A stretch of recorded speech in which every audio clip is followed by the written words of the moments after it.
I was so distraught over my parents not loving me that I cried myself to sleep that night. I was even bullied at school because I didn't have any stuff while my sister had all the new gadgets. But I didn't fall into depression, and instead decided to prove to them that I'm not a useless daughter. I graduated from high school as a valedictorian and thought that they would praise me. But my sister didn't like that the spotlight was on me, and decided to throw a tantrum about not getting enough attention.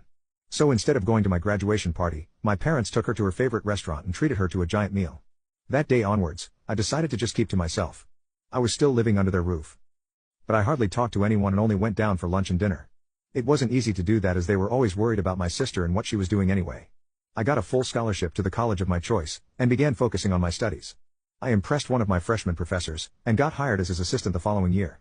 When my sister turned 18, our parents bought her a brand new house even though she hadn't even applied for any colleges. And she made sure to flaunt it in my face by saying, "Why don't you host a parties like I do?" Oops, I forgot that you don't own a house in the first place. That lit another fire inside me, and I began working on buying my own house. But I didn't just want to settle for a cheap house, and wanted to outdo her.